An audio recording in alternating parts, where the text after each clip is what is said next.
terjadi kalau bukan karena nur iman yang dilimpahkan Allah ke dalam kalbu baginda Nabi Muhammad sallallahu alaihi wasallam. Nur yang melimpah-limpah inilah yang kita nikmati sekarang. Maka nur itu paling banyak melimpah di negeri kita, negara Indonesia yang kita cintai ini, sehingga majelis-majelis maulid, majelis zikir paling bebas di negeri ini. Coba tanya para kiai, apakah mereka pernah ditangkap karena mimpin zikir, mimpin salawat? Pasti tidak ada. Dan itu cuma negeri ini. Adakah para kiai buat majelis, lagi bikin majelis dibubarkan oleh aparat? Ada nggak Pak Kiai? Nggak ada. Dan itu cuma majelis yang ada di Indonesia. Semoga Allah Ta'ala memberkahi negeri kita, memberi hadiah pemimpin-pemimpin yang adil, ulama-ulama yang menjadi uswatun hasanah. Amin ya rabbal alamin.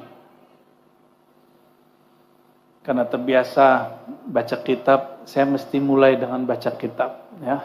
Para kiai, para masyaikh, semua wabil khusus yang memimpin istighosah kita, Syekh Kiai Haji Zainul Alim, semoga Allah hiasi kita dengan ilmu beliau, zikir-zikir beliau, dan semua para kiai yang tidak mungkin saya sebutkan satu persatu. Salam ta'zim semuanya kepada semua. Ini luar biasa. Biasanya kalau di Jawa orang buat maulid, buat pengajian itu pakai gendang gitu ya. Ini seperti gaya lama ya. Tapi saya lebih suka begini, yang diisinya maulid sederhana. Karena kalau maulid itu mesti baca kitab. Kalau sholawatan boleh bebas, baca sholawat mana aja, boleh pakai gendang. Tapi kalau kitab maulid, afdolnya dibaca kitabnya dari awal, meskipun diputus di tengah. Ya. Kitab yang mau saya baca, salah satu kitab Wali Allah, Sidi Ahmad Ar-Rifai. Beliau menulis kitab tentang halatu ahli tahqiq ma'allah, kondisi kekasih-kekasihnya yang disebut ahli hakikat, mereka yang kolbunya dipenuhi cinta kepada Allah dan Rasulnya. Menariknya kitab beliau ini ditulis pakai menyebutkan silsilah sanad hadis. Ternyata beliau ini zuriat Nabi SAW. Ini yang lagi rame sekarang ini ya. Jalurnya cuma bukan jalur yang ditulis, yang dipakai oleh Rabithah Alawiyah, jalur Ba'alawi. Jadi beliau ini jalurnya melalui As-Sayyid Ali Ar-Ridha, dari ayahnya Musa Al-Qazim, dari Ja'far Shadiq sampai kepada Rasulullah SAW. Jalur ini juga jalur yang dipakai, merupakan nasab sebagian Wali Songo. Jadi Wali Songo ada yang melalui Musa Al-Qazim. Ya. Kalau yang lain mungkin jalur yang lain. Ya. Nah, maka saudara-saudaraku yang sedang ribut berbicara nasab, saran kami Al-Fakir, kalau pantas didengar, Wali Songo dan zuriatnya adalah zuriat Nabi Sallallahu Alaihi Wasallam. Sadah Ba'alawi yang nama-nama mereka tertulis dalam Rabithah Alawiyah pun juga zuriat Nabi Sallallahu Alaihi Wasallam. Mohon tunjukkanlah kepada kami yang bukan zuriat Nabi ini, akhlaknya Nabi Muhammad Sallallahu Alaihi Wasallam. Apa akhlak Nabi? La tahasadu, wa la tabaghadu, wa la tadabaru, wa kunu ibadallahi ikhwana. Ini pun disebut oleh beliau di riwayat ini. Janganlah saling iri dengki. Janganlah tabaghadu, saling menyulut kemarahan atau memancing marah atau jadi provokator orang marah. Sekarang bikin marah orang gampang Pak Kiai. Kalau dulu orangnya didatangi. Kalau sekarang cukup buat channel di YouTube. ngomong di YouTube. La tabaghadu. Jangan menyulut kemarahan orang. Wala tadabaru. Ini wala tadabaru, jangan saling membuang muka. Apa kata Sidi Ahmad Rifai, zuriat Nabi SAW? Nama beliau juga nggak tertulis di Rabithah Alawiyah. Dan zuriatnya banyak. Saya ketemu di Banjar, ketemu di Bandung. Dan mereka nggak marah namanya nggak ditulis di Rabithah Alawiyah. Wajar kan, bukan Alawi. Ya. Apa kata beliau? Wali Qutub di zamannya, la tahasadu, jangan saling iri dengki. Kenapa kata beliau? Al-hasadu, sifat hasad itu sifatnya iblis. Minasyaitan. Iblis itu dulu iri kepada nenek moyang kita, kakek moyang kita, Sayyidina Adam. Benar gak? Maka orang yang iri dengki, apakah urusan jabatan, popularitas, termasuk nasab. Ini termasuk orang yang terpancing oleh sifat-sifat iblisiah. Orang yang hasad bukan iblis, bukan setan, tapi dia kerasukan sifat iblis. Saya berbaik sangka, orang yang berdarah-darah baginda di tubuhnya, insya Allah tidak beriri dengki. Amin. Ya, tunjukkan kepada kami akhlak ini. Saya kalau pernah berbicara masalah nasab, jika ada yang tersinggung, saya mohon ampun kepada Allah dan minta maaf kepada siapapun yang tersinggung. Kita udah nggak mau lagi bicara itu. Kita sekarang bicara nasab, itu akhlaknya. Lalu kata beliau, wala tabaghadu, jangan saling menyulut kemarahan. Kenapa? Yang suka marah-marah itu as-sibaiyah minal hayawan. Itu yang buas dari kalangan hewan. Maka orang yang suka ngomong-ngamuk, suka marah-marah. Ya, kalau kita begitu, mungkin kita bukan hewan buas, tapi kita kerasukan sifat hewan buas. Maka jika di rumah marah-marah, segera kita minta maaf. Ya. Ini tadi berangkat ke sini ada yang marah-marah nggak? Kalau ya nanti pulang minta maaf. Ya. Oh, gengsi minta maaf. Ah, itu juga bagian daripada mengusir sifat-sifat iblis di badan. Iblis itu gengsi. Gengsi loh, aku pertama dicipta, lebih dulu dicipta dari Adam, kenapa aku yang sujud kepada Adam? Kenapa aku merendah kepada Adam? Udah meninggal Nabi Adam, udah meninggal para nabi, ketemu Nabi Musa. Iblis ternyata pikiran mau tobat tuh. Iblisnya mau tobat. Hah? Ada yang nggak mau tobat di sini? Ada yang nggak sadar dia salah? Berarti dia lebih dahsyat daripada Apa kata iblis? Ini hadis sahih di Sahih Bukhari. Musa, aku mau tobat. Nah, kira-kira gitu. Aku mau tobat. Oh, kata Musa, gampang. Sini aku ajarin. Nih, aku bawa ke suatu tempat. Dibawalah oleh Nabi Musa ke suatu tempat. Ternyata ada satu gudukan tanah panjang. Kata Sayyidina Musa, no, yang gudukan panjang tuh. Nabi Musa itu setinggi pohon kelapa, Bapak Ibu. Ya. Berapa meter itu? Ya, mungkin 30 meter kali atau wallahu alam. Kalau di hadis itu disebutkan salasun, ya.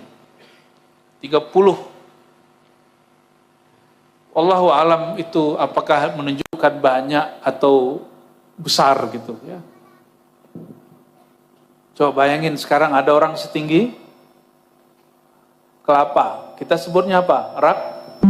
Oh, jadi ternyata biawa yang dulu disebut orang dinosaurus itu ya. Ternyata itu biawa. Biawanya tapi gede ya. Sayyidina Musa mengatakan, Iblis, no, kuburan kakekku. Katanya mau tobat. Perintah Allah kepadamu apa? Sujudlah. Yang mau sujud siapa? Semua malaikat kecuali iblis. Maka sifat sujud itu sifatul malaikah, sifat para malaikat. Ketika iblis disuruh sujud dan dia nggak mau sujud, dia batal pangkat kemalaikatannya. Jadi malaikat itu ada pangkat, ada malaikat itu jenis. Sama, syaitan itu ada yang pangkat, ada yang jenis.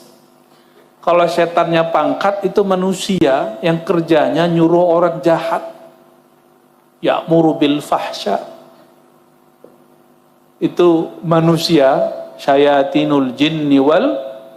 Jadi adakah setan manusia? Sama. Adakah jin malaikat? Itulah dulu Azazil itu, ya. Maka disebut di dalam Al-Quran, dan ini diperkuat oleh para imam-imam ahli tafsir. Sebagian mereka percaya dulu Azazil alias iblis itu pernah berpangkat malaikat. Kapan dipecat? Ketika tidak mau sujud. Di dalam diri kita ini ada sifat malaikat. Kalau nggak mau sujud, nggak mau merendah, maka berarti sudah dipecat. Ya, nggak mau kan? Dipecatnya apa? Ya nggak mau sujud, sukanya marah-marah, pangkatnya turun menjadi sibaiyah, hewan buas, sukanya marah-marah, tersinggungan, ngamuk-ngamuk. Mau begitu? Ya, namanya kita manusia pasti pernah salah. Kalau pernah begitu, segera bertobat kepada Allah dan minta maaf. Iblis mau nggak sujud?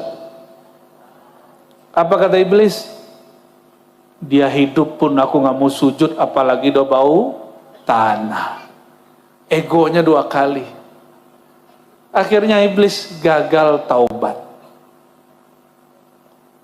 Karena ego, ini hati-hati, ya. Karena merasa dirinya sesuatu.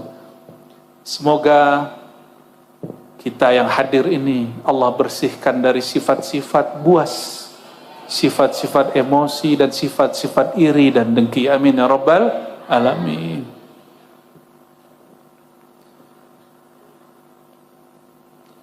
Jadi la tahasadu, jangan kamu bersifat seperti iblis. Apa sifat iblis tadi? Wala tabaghadu, jangan kamu bersifat seperti binatang buas, suka ngamuk-ngamuk. Masih ada yang ngelempar-ngelempar piring? Ada yang lemarinya udah pecah? Mungkin pernah semua ngalami. Mau dia santri, mau dia kiai, mau orang awam, mau PNS, mau pegawai swasta, mau petani, mau pedagang, sama. Tapi kalau ustadz biasanya ngelempar dalil, mecahin hati orang. Itu lebih gawat daripada mecahin piring. Kalau piring paling piringnya rusak. Kalau mecahin muka orang, na'udzubillah min, ya, bikin karakter orang malu. Hebatnya ustadz itu ya. Ngancurin karakter orang, tuduh aja sesat orang lain, selesai itu. Maka ciri-ciri kiai yang kurang tulus, dia nasehatin orang depan orang lain. Tapi ciri-ciri kiai yang tulus mendidik, dia mendidik orang dengan cara yang tepat. Anzilun nas manazilahum, ya. Hadis yang mau kita baca bukan hadis itu aja, ya. Beliau Sidi Ahmad Rifai mengatakan, akhbarana al-ilmul am al-walid salih Said Saifuddin Utsman. Paman dia, anak paman dia meriwayatkan. Jadi dia ngaji ke anak pamannya. Jadi dari dulu ulama kita udah biasa ngaji kepada keluarga besarnya. Lalu kata anak pamannya, haddatsani abuka Sayyid Ali bin Yahya Ar-Rifai. Ayahnya Imam Ahmad Rifai meninggal, dia masih kecil, kira-kira begitu. Sehingga tidak sempat Sidi Ahmad Rifai berguru kepada ayahnya. Ciri-ciri murid yang jujur, kalau dia tidak dengar langsung, dia sebut sumber aslinya. Dia dapat sumbernya dari siapa? Anak pamannya Imam Saifuddin Utsman. Imam Saifuddin Utsman ini udah tua, lebih dewasa, mengatakan, wahai Ahmad Rifai, aku dengar ayahmu meriwayatkan sebuah hadis. Bersambunglah dari anak pamannya terus sampai kepada Musa al-Kazim dari Ja'far as-Sadiq, dari ayahnya Muhammad al-Baqir, dari ayahnya Zainul Abidin. Nah, kalau beliau Zainul Alim. Zainul Abidin punya ayah Al-Imam Al-Mazlum Al-Syahid Al-Sa'id Al-Husain sahibu Karbala, yaitu yang dizalimi, Al-Syahid yang syahid gugur di medan juang, Sayyidina Al-Husain di Karbala, dari ayahandanya Sayyidina Ali karramallahu wajhah. Ternyata beliau ini punya nama lain, Ya'sub Nahlul Muwahhidin, ya. Beliau dari anak pamannya Sayyidina Nabi sallallahu alaihi wasallam. Maka ini disebut hadis musalsal bi ibnil am. Ya. Hadis musalsal, hadis yang diambil dari anak paman. Sayyidina Ali, anak siapa? Abu Talib. Abu Talib itu siapanya Nabi SAW. Ya. Saudaranya Abu Talib namanya Sayyid Abdullah. Nah, Sayyidina Ali karramallahu wajhah ngambil dari anak paman dia, yaitu Sayyidina Muhammad sallallahu alaihi wasallam. Apa kata baginda Rasulullah sallallahu alaihi wasallam? Ini hadis saya udah lama nyari, nggak ketemu di Sahih Bukhari, nggak ketemu di Sahih Muslim, nggak ketemu di kitab yang 6. Bukhari, Muslim, Abu Daud, Tirmidzi, Nasai, Ibnu Majah, nggak ketemu dengan sanad yang lengkap. Udah capek-capek nyari, lagi baca kitab Halut Tahqiq, Halu Ahli Tahqiq Ma'allah, ternyata diriwayatkan oleh Sadah Rifaiyah, oleh Imam Rifai, dari keluarganya sampai kepada buyutnya, yaitu Sayyidina Nabi sallallahu alaihi wasallam. Jadi ini bukan HR Bukhari, ini HR hadis riwayat Imam Rifai, ya. Apa riwayatnya? Kalam Nabi sallallahu alaihi wasallam, "Addabani Rabbi fa ahsana ta'dibi." Tuhanku, Rabbku. Nah, maka kata murabbir ruh itu diambil dari hadis ini. Addabani Rabbi, telah mendidikku, yaitu Rabbku. Rabbun, yang mengatur, yang mencipta. Sedangkan murabbi, orang yang dapat sir daripada takdib rububiyah, pengajaran langsung dari Allah subhanahu wa ta'ala. Maka murabbir ruh sebenarnya bukan gelar sederhana. Mohon maaf, di beberapa tempat saya lihat sembarang ditaruh murabbir ruhi, nggak begitu. Murabbir ruhi itu mesti seorang yang rohaninya dibimbing oleh Allah subhanahu wa ta'ala. Karena murabbir ruh kaitannya dengan ruh. Sedangkan ruh itu adalah min amri Rabbi, adalah rahasia Allah subhanahu wa ta'ala. Maka murabbir ruh, orang yang di kalbunya tersimpan rahasia-rahasia Allah subhanahu wa ta'ala. Rahasia boleh dibuka enggak? Kalau dibuka masih rahasia enggak? Dan saya sampaikan para kiai, apapun kajian yang saya buka selama ini, itu hampir semua ada di kitab.